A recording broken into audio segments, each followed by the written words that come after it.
नमस्कार, मैं रोशनी सोनी। आप देख रहे हैं वीएनएट 24 न्यूज पर एक खास मुलाकात। आइए मिलते हैं कमल नामपल्लीवार जी से। नमस्ते सर। कमल नामपल्लीवार जो कि भूतपूर्व बीजेपी कार्यकर्ता रहे हैं, वो साथ ही समाज सेवा भी करते हैं और ग्राहक जन जागृत मंच के अध्यक्ष भी है। आइए इनके साथ हम बात करते हैं कुछ खास मुद्दों पर।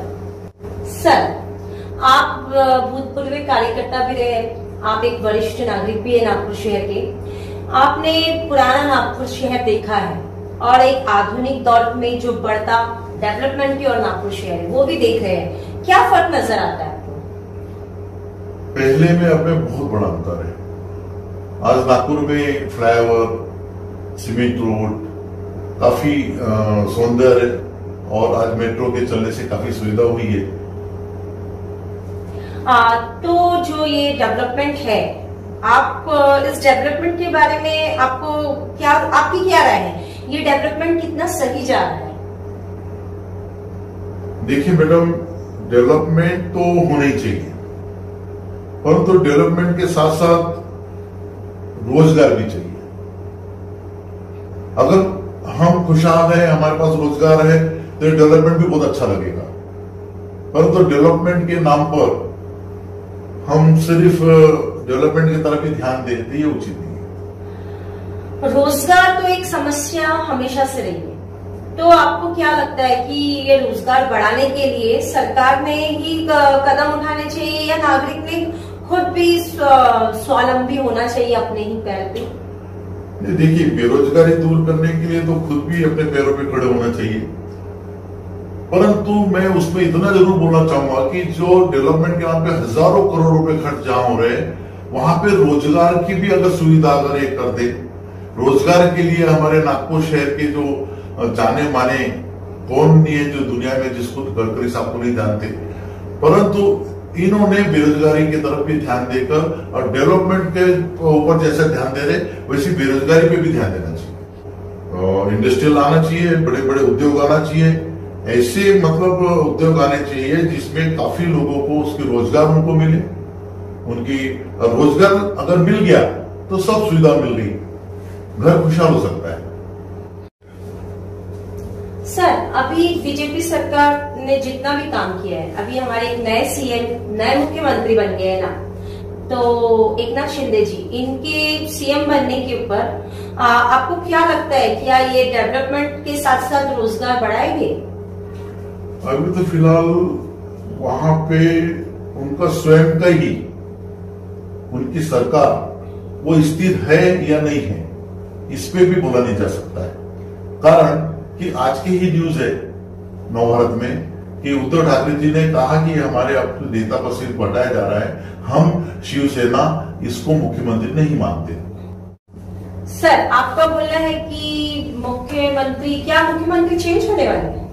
आपको ऐसा लगता है कि मुख्यमंत्री की घोषणा होने के बावजूद सिर्फ उद्धव ठाकरे के बोल देने मात्र से एकनाथ शिंदे जी को हटा दिया जाएगा?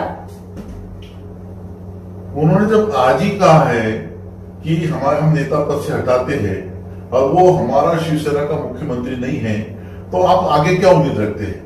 किस प्रकार से चेंज होगा ये? क्योंकि राजनीति बहुत गहरी और जबरदस्त है। इस राजनीति में इस महीने भर में, 2 महीने में, 3 महीने में एक बहुत बड़ा बदलाव देखने को मिलेगा। लेकिन उद्धव ठाकरे जी के बोलने मात्र से एकनाथ शिंदे को हटा देना मुख्यमंत्री पद से, ये कितना सही है और कितना गलत है? शिवसेना के फाउंडर जो बाला साहब ठाकरे जी हैं, उनके सुपुत्र सीएम बने थे। उनके कार्यकाल में जो भी उन्होंने किया काफी तारीफ काबिल था और कहीं की राजनीति में ऊट पटांग और कम ज्यादा उतार चढ़ाव ये होती ही है, परंतु आज की स्थिति में शिंदे को न शिवसेना मान रही, न शिवसेना को मानने वाले मान रहे, न ही उनके जो शिवसैनिक जो सदस्य है, मेंबर है, ये कहीं पे भी उसके तरफ झुकाव नहीं दिख रहा है।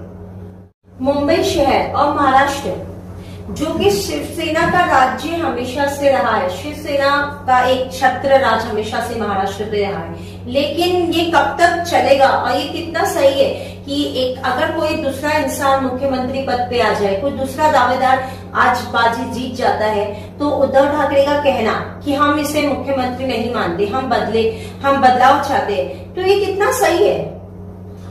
एक आप अध्यक्ष भी हो और एक आप आम नागरिक भी हो, आपको क्या लगता है, आपकी क्या है? देखिए मैडम, बाळासाहेब ठाकरे की जो शिवसेना है उसके मुताबिक शिवसेना अपने विचारों को लेकर चलती है, जिसको हिंदुत्व कहते हैं, और हिंदुत्व के विचार वाली पार्टी भी बीजेपी भी वही अपने विचार रखती है। यही हिंदुत्व की पार्टी एक हो, संगठित हो, ये विचार रखकर ही राजनीति में जो उथल पुथल दिख रही है। आज उन्होंने उनमें से कुछ लोगों को वहां से हटाकर अपने में शामिल किया, उनके विचारों को अपने में शामिल किया, परंतु शिंदे हिंदुत्व का विचार लेकर अगर यहां आता है, परंतु राजनीति को वो किसी भी प्रकार से मतलब मान्य नहीं है।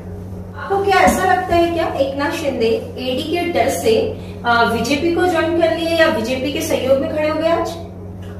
देखिए, बात तो मानना ही पड़ेगा कि ईडी का दबाव डालकर ही यहाँ पे एक बहुत बड़ा बदलाव लाया गया।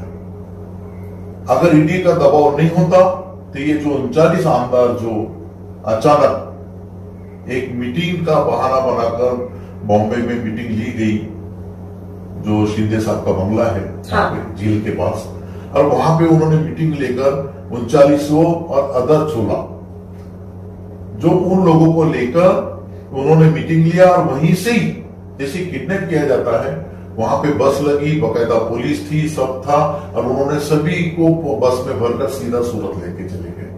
फिर वहां से फिर गुवाहाटी, गोवा, तो से चलता ही रहा उन लोगों का।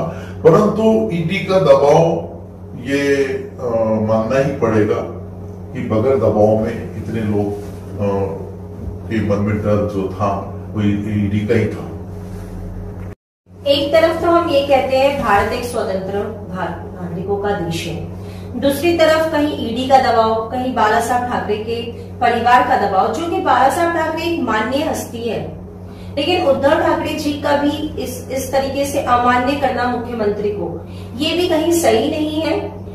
और साथ ही मुख्यमंत्री जी भी अगर ईडी के दबाव में आके बीजेपी का समर्थन में उतरे हैं तो ये भी सही नहीं है। लेकिन ऐसी परिस्थिति में आप खुद एक जो भूतपूर्व कार्यकर्ता रहे बीजेपी के, समाज को क्या संदेश देना चाहिए? देखिए मैडम, सब में बड़ी बात है, जो चुने हुए प्रतिनिधि है, सब में पहले उन लोगों का कर्तव्य बनता है कि वो अपने नागरिक का ध्यान दे, जान माल की सुरक्षा करे। पुलिस डिपार्टमेंट से लेकर ऊपर तक स्वतंत्र सिर्फ आमदार खासदार है, स्वतंत्र नागरिक नहीं है।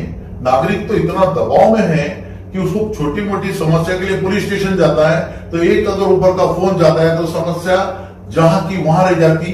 गरीब व्यक्ति, जो व्यक्ति वहां पैसे अगर नहीं दे सकता, जो व्यक्ति अपनी पहचान नहीं बता सकता, जो व्यक्ति बड़े लोगों से संपर्क नहीं रखता, वो व्यक्ति तो गया। आपका कहना है कि आज अगर भारत देश में आपको रहना है या आपको कुछ सुविधा चाहिए या कानून के अंतर्गत भी कोई कानून का पालन करना है या कानून के अंतर्गत आने वाली चीज फैसिलिटी एक्ट का फायदा चाहिए तो आपकी जान पहचान होनी चाहिए, आपका ऐसा कहना है? बिल्कुल। फिर ऐसे में तो आम जनता तो मर ही जाएगी ना। करीब करीब उनकी स्थिति दयनीय है, क्योंकि बगैर उन्होंने टोटली पूरा कायदा ये मंत्रियों ने, ये आमदारों ने, ये इनके जो नगर सेवकों ने ऐसी व्यवस्था करके रखा है कि आम जनता को जब तक उनके पैर नहीं पड़ते, जब तक उनके हाथ नहीं जोड़ते, उसके माध्यम से उसको सुविधा मिलती नहीं। धन्यवाद, आप हमारे स्टूडियो में आए।